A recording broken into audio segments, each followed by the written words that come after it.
Seberapa kuatkah seekor harimau jika ia disiplin? Hanya tidur 2 jam sehari. Membawa batang pohon seberat 1000 kati melintasi ngarai. Dan setiap hari mendaki tebing vertikal. Bahkan saat makan dan tidur pun terikat pada batang pohon. Tapi sebenarnya semua ini bukan sepenuhnya keinginan Baal. Sejak Chieftain menyadari Baal seperti menyiksa Wuge secara tidak langsung. Dia melampiaskan semua amarahnya pada Baal. Memulai pelatihan iblisnya untuk Baal. Jika sedikit saja tidak sesuai keinginannya, dia akan langsung memukulnya. Baal sangat menderita. Dia tidak menyiksa Wuge. Hanya saja hari itu untuk membujuk bawahannya. Dia pergi berburu babi hutan semalaman. Sehingga dia lupa Wuge yang masih berada di atas pohon. Ini membuat Chieftain, yang menyayangi Wuge, langsung menggertakkan giginya. Kemudian dia memulai rencana pelatihan balas dendamnya sendiri. Dia menebang pohon besar dan mengikatnya ke Baal. Memintanya untuk memanjat ke puncak benteng dan kembali. Kalau tidak, dia akan menguliti harimau Baal dan memakainya sebagai pakaian. Baal awalnya menolak, tapi Chieftain tidak memberinya kesempatan untuk bernegosiasi. Mati atau patuhi pelatihannya. Sejak saat itu, Baal setengah terpaksa menerima berbagai macam pelatihan kuno dan kejam, yang telah dihapuskan dan hanya tersimpan di alam bawah sadar Chieftain. Chieftain menyiapkan beberapa batu, meminta Baal untuk memindahkan satu batu setiap kali dia memanjat, dan harus selesai sebelum dia kembali. Baal langsung tercengang, melihat banyaknya batu di depannya. Baal ingin diam-diam memindahkan 2 batu. Tapi ketika dia mendongak, Arlong sedang menatapnya tajam. Adegan ini membuat Baal ingin menangis. Tatapan Arlong jelas-jelas tatapan yang akan melaporkannya. Baal hanya bisa memanjat dengan membawa kayu besar 1000 kati. Malam harinya, Baal akhirnya memindahkan batu kecil terakhir. Tapi dia melihat Wuge yang sedang memandang ke kejauhan. Bertanya-tanya kapan pamannya akan kembali. Mendengar ini, Baal teringat paman harimau Wuge, Luozu. Wuge terus bertanya, "Aku hampir tidak ingat wajah pamanku." Mendengar ini, Baal ingin memberitahu Wuge bahwa Chieftain lah yang membunuh pamannya. Tapi setelah dipikir-pikir, jika Chieftain tahu aku yang memberitahu Wuge, aku pasti akan dicabik-cabik.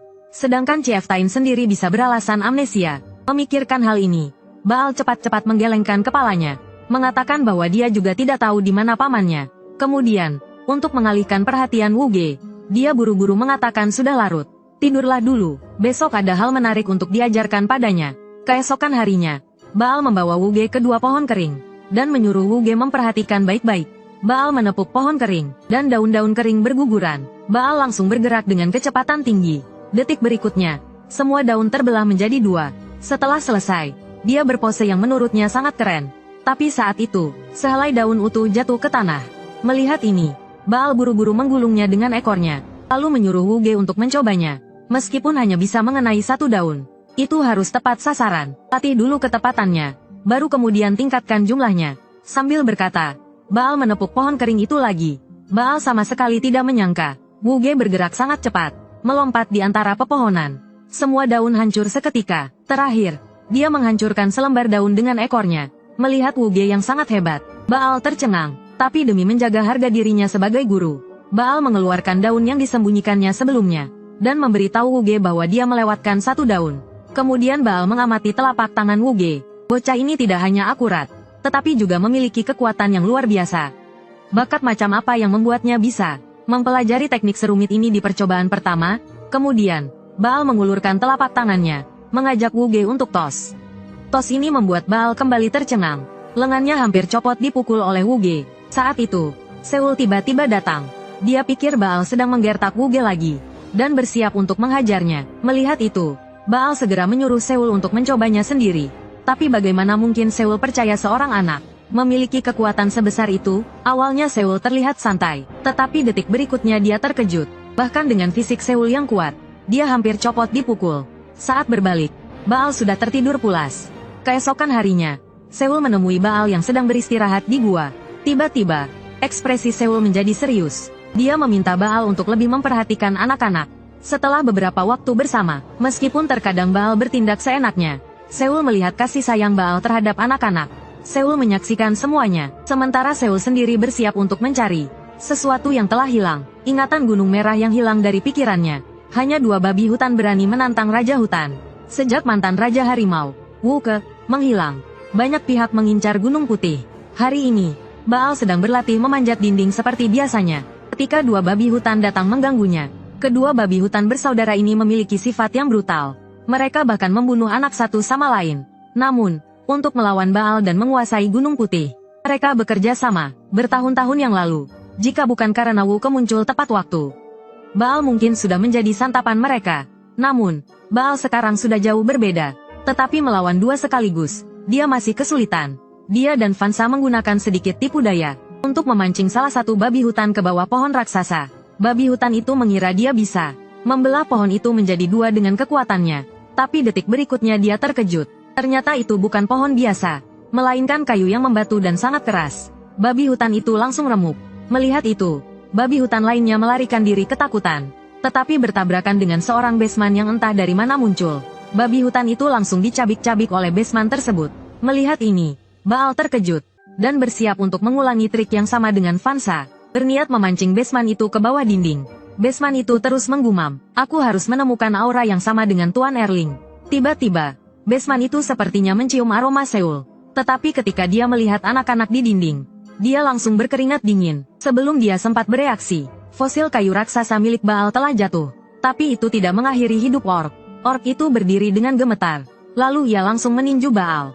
Baal tidak berniat menghindar. Ia malah menerima tinju itu dengan kepalanya. Tinju itu memang seperti yang Baal duga. Jauh lebih lemah dibandingkan dengan Seoul. Kemudian ia menamparkan orc itu. Pada saat yang sama, orc lain di kejauhan langsung mengalahkan 3 babi hutan raksasa. Baal yang datang setelah mendengar keributan merasa situasinya rumit. Ia langsung bertanya apa tujuan orc itu memasuki gunung. Tapi orc itu diam saja. Baal langsung memulai mode ceramahnya. Namun, ketika Baal menyebut nama Seoul, orc itu tiba-tiba melompat. Tinjunya menghantam Baal dengan keras. Baal yang belum sempat bereaksi langsung jatuh tersungkur. Saat orc itu hendak meninju lagi, tiba-tiba sebuah suara menarik perhatiannya. Aura anak di puncak bukit itu sangat mirip dengan aura Yuling. Orc itu tiba-tiba teringat misinya. Yuling memintanya untuk menemukan sesuatu yang memancarkan aura yang sama dengannya. Jika misinya gagal, semua orc di Gunung Merah akan dibunuh. Memikirkan hal itu, orc itu berlari seperti orang gila menuju anak-anak. Baal yang telah sadar terkejut melihatnya. Apakah ia berniat menjadikan anak-anak sebagai sandera? Melihat jaraknya dengan orc itu semakin jauh, ia langsung bersiap menggunakan jurus pamungkasnya yang sudah lama tidak ia gunakan. Lompat harimau. Tapi lompatan ini di luar dugaannya. Latihan keras yang ia lakukan selama ini telah meningkatkan kekuatannya secara drastis. Akibatnya, ia menggunakan terlalu banyak tenaga dan terbang ke langit. Saat orc itu mendekati anak-anak, ia ketakutan dan menangis karena aura Yuling yang dipancarkan anak-anak. Orc itu tetap mencoba menangkap anak-anak. Di saat genting, Mugu tiba-tiba muncul. Ia langsung menanduk orc itu hingga terbalik. Orc itu terkejut. Seekor harimau kecil memiliki kekuatan sebesar itu. Gunung Baekdu memang luar biasa. Seberapa kuatkah harimau kecil yang imut dan galak ini? Hanya dengan satu tandukan, ia berhasil menjatuhkan orc yang kuat dan besar. Merasakan sakit yang luar biasa di lengannya, orc itu tidak percaya. Seekor harimau kecil yang masih muda memiliki kekuatan yang begitu menakjubkan. Saat ia tertegun, Baal akhirnya kembali. Tiba-tiba, Baal melangkah maju dan menamparnya. Dalam sekejap, orc itu terlempar menuruni lereng. Baal menatap telapak tangannya. Sepertinya tubuhnya penuh dengan kekuatan. Ia merasa semua latihan kerasnya selama ini tidak sia-sia. Baik kekuatan maupun tekniknya telah meningkat secara drastis. Saat Baal melihat ke bawah untuk memeriksa keadaan orc itu tiba-tiba melompat lagi. Belum sempat terkejut, Baal menerima tinju keras. Lalu orc itu menghindari serangan balik Baal dan bergerak ke belakangnya. Ia langsung menangkap kaki belakang Baal dan mencoba melemparnya. Baal merasakan kekuatan orc ini luar biasa. Meskipun tidak sekuat Seoul, tapi dia jauh lebih kuat dibanding manusia binatang bertopeng yang ditemui sebelumnya. Bar, si penggemar komik, berputar dan menendang manusia binatang itu hingga terjungkal. Lalu, dia melompat dan menerjang ke bawah. Namun, manusia binatang yang telah siuman itu menendang Bar hingga terlempar dengan tendangan lututnya. Kemudian, dia berbalik ke belakang Bar dan mencekik lehernya. Jurus ini sangat familiar, persis seperti teknik yang digunakan manusia binatang bertopeng saat mengalahkannya dulu. Bar berpikir, dia tidak boleh kalah dengan jurus yang sama 2 kali. Saat itu, Bar akhirnya menemukan kelemahan jurus tersebut. Dia tiba-tiba berdiri dan dengan kuat membanting manusia binatang itu ke dinding. Manusia binatang itu terpaksa melepaskan cekikannya dan melompat ke lereng bukit. Bar tidak berniat memberinya kesempatan untuk bernapas. Namun, satu pukulannya ditangkis. Kemudian, manusia binatang itu menggunakan jurus aneh. Dia tiba-tiba meninju pinggang Bar. Bawahan Bar melihat, jurus aneh itu akan membuat perut seseorang membengkak hingga meledak. Bar pun tiba-tiba merasakan sakit yang luar biasa di perutnya. Untungnya, Bar pernah menjalani latihan perut yang kejam dari Seal. Serangan ini tidak cukup untuk menjatuhkan Bar. Setelah itu, Bar dan manusia binatang itu bertarung jarak dekat selama ratusan ronde. Keduanya, manusia dan harimau, sama-sama kelelahan dan masih belum bisa menentukan pemenang. Bar melihat lawannya yang seimbang, dan tiba-tiba merasa tidak perlu melanjutkan pertarungan. Dia tidak tahu teknik hebat apa lagi yang dimiliki lawannya. Dia berniat untuk berdamai. Tapi saat itu juga, Uge tiba-tiba muncul entah dari mana. Dia menggigit kaki manusia binatang itu dengan kuat. Meskipun manusia binatang itu memukulinya, Uge tetap menggigitnya dengan erat. Melihat situasi ini, Bar mengeluarkan seluruh tenaganya dan menamparkan manusia binatang itu hingga terlempar. Manusia binatang yang berdiri sudah terluka parah. Dia berniat mengumpulkan energi untuk melancarkan serangan terakhir. Saat itu, bawahan Bar membawa rekan manusia binatang yang sekarat. Saat dia lengah, Bar menggunakan jurus telapak beruang untuk menaklukkannya. Kemudian, dia mengurung kedua manusia binatang itu di dalam gua. Bar mengikuti jejak kaki untuk memeriksa di dalam gunung. Apakah masih ada manusia binatang lainnya? Tapi setelah mencari di seluruh Gunung Putih, sepertinya tidak ada tanda-tanda rekan mereka yang lain. Saat Bar bersiap untuk pulang, tiba-tiba sesosok bayangan aneh di depannya menarik perhatiannya. Itu adalah Hukui dari Erling. Hukui sedang memikirkan mengapa kedua manusia binatang itu belum kembali melapor. Tiba-tiba terdengar panggilan Bar. Melihat ada penyusup lagi, Bar langsung menyapanya dengan ramah menggunakan gestur internasional. Tapi saat Hukui melihat Bar, dia sangat terkejut. Bagaimana bisa Sanjun? Bukankah dia sudah tewas dalam pertempuran Mei Cheng? Dia dulunya adalah raja petarung di antara manusia binatang. Sekarang dia hilang ingatan dan menjadi orang bodoh. Potongan-potongan ingatan yang terus muncul di benaknya, terus mendorongnya untuk mendapatkan kembali semua yang hilang. Saat itu, Seul terus berjalan ke barat. Dia kebetulan bertemu dengan Huang Yao yang hendak pergi ke dataran tinggi untuk menemui Seul. Tapi karena yang satu hilang ingatan dan yang satu buta, akhirnya mereka berpapasan tanpa saling mengenal. Seul terus mengikuti petunjuk hingga sampai di desa Makpai. Tapi desa itu sudah menjadi reruntuhan dan kosong. Dia melihat bekas-bekas pertempuran yang sepertinya pernah dia lakukan. Tiba-tiba kepalanya terasa sakit sekali. Potongan-potongan ingatan yang tidak lengkap tiba-tiba muncul di benaknya. Entah kenapa, Seul sampai di bukit belakang. Disinilah tempat pertarungan terakhirnya dengan Wuke. Melihat pemandangan ini, dia tiba-tiba merasa sesak napas. Lalu, dia pingsan. Bayangan pertarungannya dengan Wuk tiba-tiba muncul di benaknya. Di tengah kebingungannya, samar-samar ia mendengar suara Huan Yo. Suara itu persis seperti suara orang buta penunggang keledai tadi. Sepertinya orang buta itulah yang membawanya ke dataran tinggi. Seul langsung bangkit dan mengejar Huan Yo. Ia berharap bisa mengetahui masa lalunya. Seul mengikuti jejak hingga sampai di sebuah gubuk jerami. Karena kelaparan, Seul langsung memakan keledai itu hidup-hidup. Adegan ini secara tidak sengaja dilihat oleh Lai Fu. Dengan wajah garang, Seul bertanya di mana Huan Yo berada. Semua orang gemetar ketakutan dan tidak berani menjawab. Namun, demi keselamatan Huan Yo, ia terpaksa berbohong dan mengatakan Huan Yo pergi ke dataran tinggi di utara. Mendengar itu, Seul langsung berbalik dan mengejarnya. Sementara itu, di dalam gunung, Hogae awalnya mengira harimau besar di depannya adalah Sanbun. Namun setelah dilihat lebih dekat, matanya tidak berwarna biru. Saat itu, Baal menggunakan ilusi. Hogae langsung terkena ilusi dan menuruti perintah Baal. Saat hampir sampai, seorang bawahannya datang dengan panik. Ia melaporkan bahwa dua orc yang ditahan telah kabur. Mendengar itu, Baal langsung marah. Ilusinya pun langsung hilang. Hogae yang tersadar menyadari bahwa ia hampir memasuki wilayah Baeksan. Ia langsung melarikan diri. Baal mengira ia hanyalah kara kecil yang penakut. Ia pun berbalik dan kembali ke gua untuk memeriksa orc yang kabur. Namun, selain jejak Mogeok, tidak ada tanda-tanda orc melarikan diri. Baal pun semakin marah. Ia ingin tahu apa hubungan mereka dengan Seul. Dan bagaimana dua makhluk yang hampir mati itu bisa kabur. Sementara itu, Mogeok seperti bulldozer, bertanya pada semua orang apakah mereka melihat Seul. Para orc memanfaatkan jejak Mogeok untuk menyembunyikan jejak mereka. Mogeok sampai di tepi sungai. Ia teringat peringatan Baal untuk tidak melewati tanda di pohon, atau ia akan mati. Namun, ia sangat merindukan pamannya. Saat itu, ia mencium aroma Seul. Ia menoleh, dan hanya melihat dua orc yang terluka parah. Para orc terkejut melihatnya, namun sedetik kemudian, para orc tampaknya kehabisan tenaga dan jatuh. Mereka hampir terguling ke sungai. Mogeok menahan mereka, namun, mereka tetap tergelincir ke sungai yang membeku. Karena melewati batas wilayah Baeksan, Mogeok langsung pingsan. Saat itu, bawahan Baal tiba. Melihat itu, ia mengira para orc telah menyandera Mogeok. Ia langsung menerjang orc yang bertubuh besar. Namun saat berbalik, Mogeok dicekik oleh orc lainnya. Saat itu, Seul muncul di belakang mereka. Dengan tatapan kosong, ia melihat Mogeok di tangan orc. Ia teringat bahwa anak itu adalah anak dari musuhnya, Wook. Ia telah membunuh ayah anak harimau itu. Tetapi ia sangat menyayangi anak harimau itu seperti anaknya sendiri. Seul menatap anak harimau itu. Aroma yang familiar membuatnya yakin bahwa anak itu adalah anak dari musuhnya, Wook. Bayangan dirinya dibunuh oleh Wook dan Sangun secara bersamaan muncul kembali di benaknya. Seul tiba-tiba merasa kepalanya sakit luar biasa. Dengan ekspresi rumit, ia menatap anak musuhnya. Ia langsung menepis orc yang mencekik Wuge. Namun, sedetik kemudian, bayangan Paman Hu yang mengorbankan dirinya untuk menyelamatkan Wuge muncul di benaknya. Ingatannya seperti kembali pulih. Tatapan matanya perlahan kembali normal.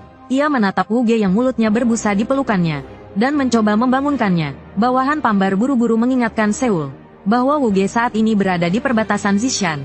Mendengar itu, Seul seperti tersadar. Ia mendongak dan melihat tanda perbatasan yang dibuat Bani. Ia hendak melompati tanggul sungai. Tapi tiba-tiba teringat dua orc yang terluka parah di dekatnya. Mereka adalah dua orc yang ditemuinya di tepi jurang saat menangkap ikan bas merah. Ia lalu menyuruh seekor harimau untuk menggendong Wuge dan melemparkannya ke seberang. Kemudian, ia menghampiri kedua orc itu dan memeriksa luka mereka. Untungnya, mereka masih bernapas. Saat itu juga, tiba-tiba muncul dua tentakel aneh yang langsung menyeret kedua orc tersebut. Setelah dia mati, terlihat makhluk aneh yang sedang mengangkat kedua orc sambil tertawa terbahak-bahak. Melihat itu, Seul berteriak, "Lepaskan mereka!" Belum selesai ia berbicara, sebuah batu besar melayang ke arah monster itu. Namun, sedetik kemudian, batu besar itu langsung dihancurkan oleh Hukui. Hukui menatap Seul yang tiba-tiba menyerangnya. Ia langsung menghunus pisau tajamnya, siap memperlihatkan kekuatannya. Namun, setelah debu menghilang, Seul sudah lenyap. Ia menoleh, dan entah kapan Seul sudah berada di belakang Hukui, sambil menggendong kedua orc dan bersiap kabur. Kecepatan Seul yang luar biasa membuat Hukui terkejut. Ia hendak menyuruh Seul melepaskan kedua orc. Tetapi hanya dengan sekali tatapan, Seul membuat Hukui gemetar ketakutan. Namun, ia langsung dikuasai rasa malu karena ketakutannya pada seorang orc. Beraninya orc kurang ajar ini. Dalam sekejap, ia berubah menjadi besi, dan menyerang Seul dari belakang. Tetapi, Seul dengan mudah menghindarinya. Hukui tahu ia harus membawa kembali kedua orc itu. Kalau tidak, ia akan dibunuh oleh Erling. Orc di hadapannya ini sangat kuat. Mungkin dia adalah pemimpin orc Gunung Merah. Hukui menantang Seul untuk melepaskan kedua orc dan bertarung secara adil. Namun, sebelum selesai bicara, Seul langsung menendang Hukui hingga terlempar. Saat Hukui hampir terbang ke wilayah Baishan, seekor Hukui lainnya datang dan menangkapnya. Saat itu, muncul beberapa Hukui lagi dan menyerang Seul dengan ganas. Namun, serangan apapun yang mereka lancarkan tidak mampu menembus pertahanan Seul. Dari mereka, Seul mengetahui bahwa mereka takut akan wilayah Baishan. Melihat serangan mereka tidak efektif, para Hukui mulai mengulur waktu dengan bicara. Seul melihat jumlah musuh lebih banyak. Ia berencana untuk kabur dan membawa kedua orc ke tempat aman. Namun, saat para Hukui mengancam nyawa para orc Gunung Merah, Seul langsung dipenuhi amarah. Ia segera menurunkan kedua orc yang digendongnya. Ia berniat membuat para Hukui di depannya tak bisa kembali hidup-hidup. Melihat itu, para Hukui langsung mengeroyoknya. Namun semua serangan mereka ditangkis oleh Seul. Dalam sekejap, semua Hukui telah tumbang. Para Hukui tak percaya dengan apa yang terjadi. Kekuatan orc di depan mereka jauh melebihi perkiraan mereka. Seul tak ingin memberi mereka kesempatan. Karena kalian begitu takut dengan wilayah Gunung Putih, biar aku kirim kalian ke sana. Belum selesai bicara, Seul melancarkan sihir pembekuan. Seketika, semua Hukui membeku. Lalu, Seul mengumpulkan kekuatannya, bersiap melancarkan auman singa untuk menghabisi semua Hukui. Tiba-tiba, sebuah tangan besar menutup mulut Seul. Orang itu adalah Erling. Seberapa kuatkah batas kekuatan orc? Barusan, Seul hampir menghabisi semua Hukui dengan auman singa. Tetapi tiba-tiba Erling muncul dan menutup mulutnya. Seul tidak menyerah dan tetap melancarkan auman singa. Bersamaan dengan itu, Erling melancarkan gelombang energi yang besar dan langsung melemparkan Seul ke tumpukan batu. Ia berbalik dan melihat para Hukui yang tidak berguna itu, dan langsung menjadi marah. Tiba-tiba, ia mendengar suara dari belakangnya. Ia berbalik dan melihat Seul yang sama sekali tidak terluka menahan serangannya. Barulah ia tahu kalau Seul melindungi rekan-rekannya di belakangnya, sehingga ia menerimanya secara langsung tanpa menghindar. Erling kagum dengan pertahanan Seul yang begitu kuat, dan menjadi penasaran dengan asal-usulnya. Ku dengar kau berhasil keluar hidup-hidup dari gua hantu dewa. Bagaimana kau, seorang orc, bisa melakukannya? Jika kau mau memberitahuku semua rahasia gua hantu dewa, aku akan mempertimbangkan untuk melepaskanmu. Kalau tidak, semua orc di Gunung Merah akan mati. Mendengar itu, Seul berbalik dan kabur. Erling lalu memerintahkan para Huokui untuk mengejarnya. Ternyata aku terlalu melebih-lebihkan bocah ini. Dia meninggalkan bawahannya dan melarikan diri sendiri. Tapi dia adalah prajurit pengusir setan yang dilatih oleh Goumang. Sekarang Goumang sudah mati. Selain Abaka, hanya dia yang tahu rahasia gua hantu dewa. Erling lalu mengendalikan orb dengan kekuatan spiritualnya, dan mengetahui kalau di Gunung Putih, ada anak dengan aura yang sama dengannya. Tiba-tiba, Erling merasakan sakit yang luar biasa.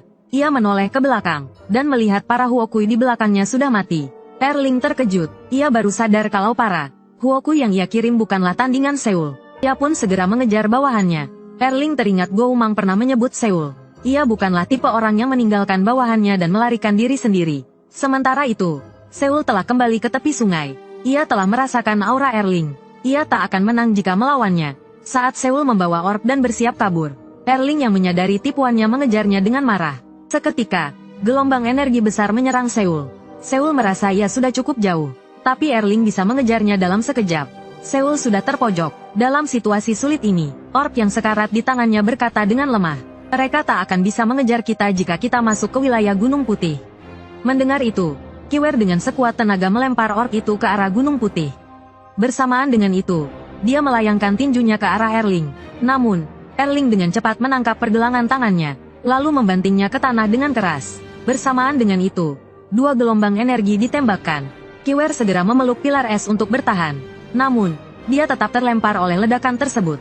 Erling tidak menyangka, Kiwer akan memanfaatkan momentum itu untuk melompat masuk ke wilayah Gunung Putih. Kemudian, tepat di depan matanya, dengan santainya, menyeret orb itu menuju dataran tinggi. Adegan ini langsung membakar amarah Erling. Erling memberi pil obat kepada orb yang telah dilatihnya menjadi boneka, lalu mengangkatnya untuk mengancam Kiwer yang hendak pergi. Kiwer berniat untuk mengabaikannya, namun tak disangka, Erling benar-benar menyerangnya. Kebetulan, orb ini adalah kakak dari orb yang dibawa Kiwer. Untuk menyelamatkan kakaknya, orb itu berdiri dengan semangat, namun justru terguling keluar dari wilayah Gunung Putih. Saat Erling hendak membunuh orb itu juga, Kiwer tak tahan lagi. Dia langsung terbang menyerang Erling. Namun, ini justru jebakan Erling. Erling dengan mudah menghindari serangan Kiwer. Bersamaan dengan itu, lengannya berubah menjadi pita yang melilit Kiwer dengan erat. Dia ingin tahu seberapa kuat kekuatan yang bisa keluar hidup-hidup dari gua hantu. Kemudian, Erling menjentikkan jarinya, memutuskan tasbih Kiwer. Detik berikutnya, Kiwer langsung berubah menjadi ork raksasa.